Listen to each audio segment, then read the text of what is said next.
The happiness of your life depends upon the quality of your thoughts.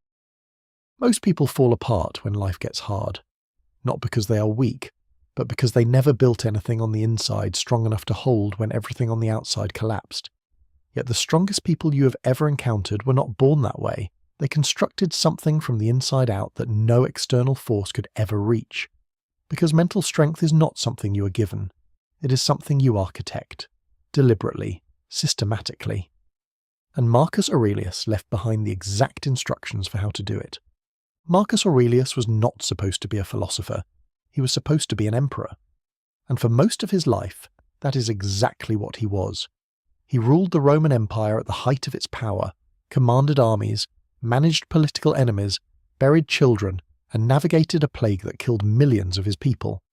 He did all of this while writing, privately, in journals he never intended anyone to read. One of the most honest and searching examinations of the human mind ever put to paper. What he wrote was not a record of his victories. It was a record of his daily practice. The mental work he did every single morning to prepare himself for whatever the day would demand. And at the centre of that practice was a concept he returned to again and again throughout his life. An idea he had inherited from the Stoic philosopher Epictetus, who had first described it from a stone floor in chains. The idea was this: inside every human being there exists a space that the world cannot enter. Not your circumstances, not other people, not failure, not loss, not the collapse of everything you built. None of it can reach what is inside that space unless you open the door yourself. Marcus Aurelius called this space the Inner Citadel, and he believed that building it, maintaining it, and retreating into it under pressure was the single most important thing a person could do with their life. The Inner Citadel is not a metaphor for ignoring reality. It is not about pretending things do not hurt or convincing yourself that nothing matters. Marcus Aurelius lost children. He watched his closest advisors betray him. He spent years at war when he wanted nothing more than to read and think. He felt all of it. He wrote about it with a raw honesty that would surprise anyone who expects Stoicism to be cold. What the Inner Citadel gave him was not the absence of pain. It was a place to stand while experiencing it, a foundation so stable that no external event could knock him off it entirely. And that stability did not come from his position or his power. It came from something he had built deliberately over years of practice. That practice begins with a single distinction that sounds simple and changes everything once you actually internalize it. The distinction between what is up to you and what is not. Your thoughts are up to you. Your judgments are up to you. Your responses, your intentions, your effort, the values you choose to act from. These are yours completely. Everything else, and Epictetus was ruthless about this, falls outside your control. Other people's behavior, the economy, your health, whether you're treated fairly, whether the outcome matches the effort. None of it is yours to control.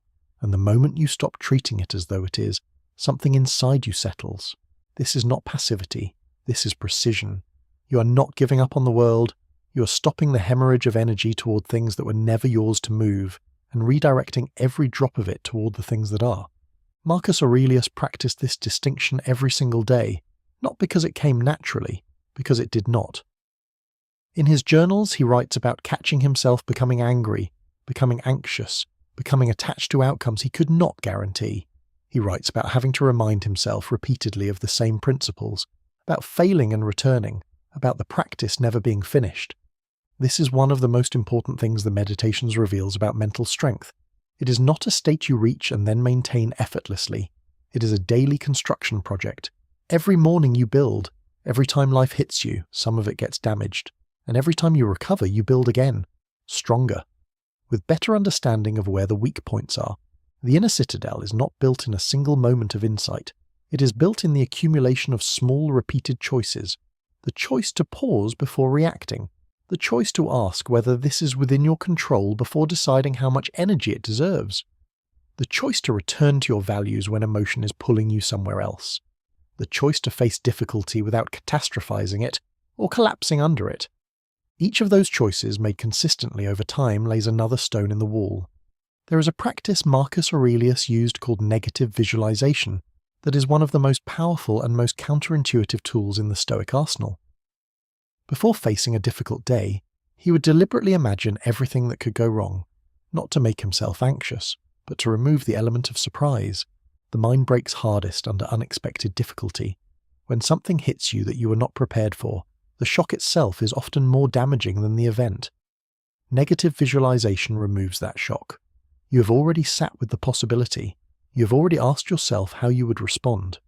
And when the difficulty arrives, and it always does, you meet it as something anticipated rather than something devastating. This is not pessimism. It is preparation.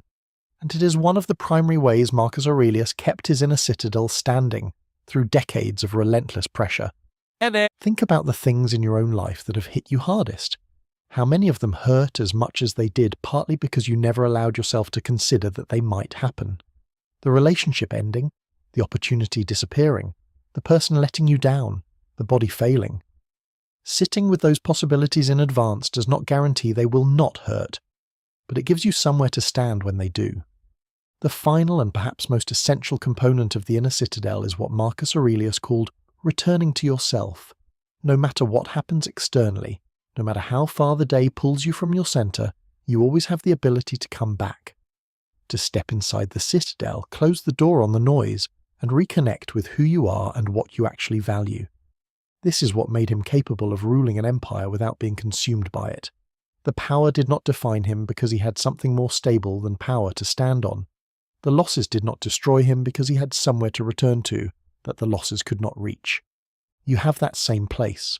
It exists in you right now whether you have cultivated it or not. The difference between the person who falls apart under pressure and the person who holds is not circumstance. It is not natural toughness. It is whether they have done the work to build and know where that place is so they can find it when they need it most. Marcus Aurelius died in 180 AD while on campaign, far from Rome, in the middle of yet another war he had not chosen. By every external measure, his final years were as difficult as any he had lived. And yet the journals he left behind from that period are some of the clearest and most grounded he ever wrote. Not because his life had gotten easier, because his inner citadel had gotten stronger. That is the promise of this philosophy. Not that life will stop being hard. It will not. Not that you will stop feeling pain. You will. But that you will build something inside yourself that can hold through all of it. Something that belongs entirely to you. Something that no circumstance, no person, and no amount of external pressure will ever be able to take. Build the citadel, lay one stone at a time, and when the world comes for you, and it will, you will already be standing on ground that cannot be moved. The world is not going to stop testing you. That is not a pessimistic statement. It is simply the reality of being alive. Difficulty is not an exception to life. It is a feature of it. And every person who has ever built something worth having, every person who has ever led under pressure, every person who has ever held themselves together when everything around them was falling apart, did so because they had somewhere inside themselves to stand that nothing could reach. Marcus Aurelius ruled the most powerful empire on earth and wrote privately, in journals no one was supposed to read, about how hard it was, about how often he failed to live up to his own standards, about how the work was never finished and the practice was never complete. He was not writing for posterity. He was writing to remind himself every single day of the principles he had committed to rebuild, in writing, what the day had worn down. That is the practice, not a transformation you undergo once and then possess forever, but a daily return, a daily decision to come back to the principles, to lay another stone in the wall, to choose the citadel over the chaos. Some days you will do it well, some days you will not, but every day you return to it the foundation gets stronger, and the stronger it gets, the less the world is able to take from you. You already have everything you need to begin. You do not need better circumstances. You do not need the pressure to stop. You only need to make the decision that what is built inside you matters more than anything happening outside of it. Make that decision, come back to it tomorrow, and keep building.